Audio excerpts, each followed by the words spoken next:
बिस्मिल्लाहिर्रहमानिर्रहीम। अस्सलाम वालेकुम प्यारे दोस्तों, कैसे हैं आप सब। उम्मीद करता हूं कि आप सब ठीक होंगे। प्यारे दोस्तों, आजकल चाय का ट्रेंड चल रहा है और सर्दियां भी आ रही हैं और बहुत सारे लोग जो है ना चाय ना पीने वाले भी चाय पियेंगे। तो प्यारे दोस्तों, मैं भी आप लोगों के साथ एक टेस्टी और हेल्दी रेसिपी जो है ना शेयर करने जा रहा हूँ। आपने वीडियो को पूरा वॉच करना है ताकि आप ये रेसिपी बना सकें। तो प्यारे दोस्तों, ये रेसिपी बहुत आसान सी रेसिपी है, आप इसे मिनटों में बना सकते। तो प्यारे दोस्तों, चलते हैं अपनी रेसिपी की तरफ, जिसके लिए हमने लिया है एक पेन में डालेंगे हाफ के जी दूध, बिल्कुल फ्रेश दूध लिया है। तो इस रेसिपी में जो हम गुड़ इस्तेमाल करेंगे, चीनी बिल्कुल इस्तेमाल नहीं करेंगे। गुड़ जो है ना हमने लिया है ग्रीन कलर का, और आपने भी ग्रीन कलर का लेना है क्योंकि वाइट कलर का जो गुड़ होता है उसमें केमिकल होता है। तो गुड़ को हमने कूट लिया है इस तरीके से, आप देख सकते हैं। 5 से 6 टीस्पून हमने गुड़ इसमें डालना है। तो अक्सर लोग जो है ना गुड़ से चाय बनाते हैं और उनकी चाय जो है ना बिल्कुल ख़राब हो जाती है। अगर आप इस तरीके से चाय बनाएंगे तो आपकी चाय जो है ना बिल्कुल ख़राब नहीं होगी। और चीनी को आपने अपनी लाइफ से बिल्कुल क्विट कर देना है और गुड़ को इन कर देना है। तो उसके बाद हम डालेंगे 3 सब्ज़ इलायची तोड़ के। सब्ज़ इलायची के बहुत से फ़ायदे हैं, मुंह की बदबू के लिए इस्तेमाल की जाती है, खुशबू के लिए भी इस्तेमाल की जाती है और केक को रोकने के लिए भी इस्तेमाल की जाती है।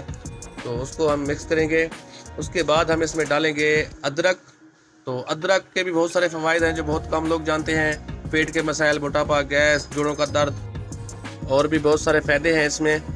तो इसको हम मिक्स करेंगे और बॉयल करते रहेंगे। उसके बाद हम डालेंगे दालचीनी का हाफ इंच का टुकड़ा। तो इसके भी बहुत सारे फ़ायदे हैं, ये शुगर कंट्रोल करती है और भी बहुत सारे फ़ायदे हैं इसके। और उसके बाद हम डालेंगे सौंफ। सौंफ जो है ना दिमागी कमज़ोरी, बदहज़मा, ब्लड प्रेशर, जल्द के मसाइल, जोड़ों का दर्द, मुंह की बदबू, इसके लिए भी इस्तेमाल की जाती है सौंफ। तो अब हमारा दूध जो है ना बिल्कुल बॉयल हो चुका है। अब इसमें डालेंगे चाय की पत्ती। तो 2 टीस्पून हमने इसमें चाय की पत्ती डाली है और इसको हमने पकाना है अच्छे से। तो तकरीबन 5 से 6 मिनट हमने पकाना है इसको।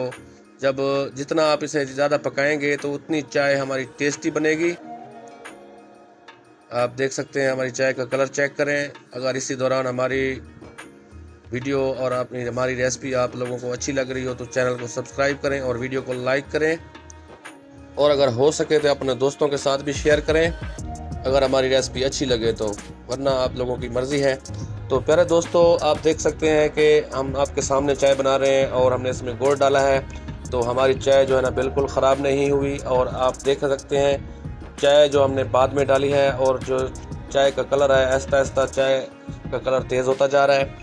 तो आप अपने हिसाब से चाय की पत्ती डालें जितना आप पीना पसंद करते हैं। इसी दौरान मैं आप लोगों के साथ एक और टिप्स भी शेयर करूंगा। अगर आप लोग चीनी भी इस्तेमाल करते हैं तो आप चीनी कम इस्तेमाल करें और उसी के साथ जो है ना हाफ़ चीनी इस्तेमाल करें, हाफ़ गुड़ इस्तेमाल करें।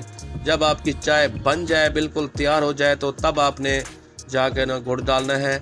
तो फिर आपकी चाय जो है ना बिल्कुल ख़राब नहीं होगी। तो आप देख सकते हैं हमारी चाय जो बिल्कुल ख़राब नहीं हुई, आप लोगों के सामने है, कोई झूठ नहीं है। आप लोग देख सकते हैं, कोई हमने इसमें और कोई चीज़ नहीं डाली, चीनी बिल्कुल भी नहीं डाली। तो हमारी जो चाय जनाब बिल्कुल तैयार हो गई है। अब हम इसे कप में छान लेंगे। तो 2 कप लिए हैं हमने, तो इसमें हम छान लेंगे चाय को। आप देख सकते हैं चाय का कलर कैसा आया है। अगर चाय का कलर अच्छा लगे तो वीडियो को ज़रूर लाइक करें। आप जिसको भी ये चाय पिलाएंगे तो दूसरा कप वो लाजमी मांगेगा। मैं ये अक्सर चाय बनाकर पीता रहता हूँ, बहुत अच्छी चाय बनती है। तो प्यारे दोस्तों, ये थी हमारी आज तक की रेसिपी जो आप लोगों को इंशाल्लाह पसंद आई होगी। अगर पसंद आई है तो चैनल को सब्सक्राइब करें और वीडियो को लाइक करें और हमें अपनी दुआओं में याद रखें और अपना बहुत सारा ख्याल रखें और साथ वालों का भी बहुत सारा ख्याल रखें। उसके बाद दीजिए इजाज़त। अल्लाह निगहबान।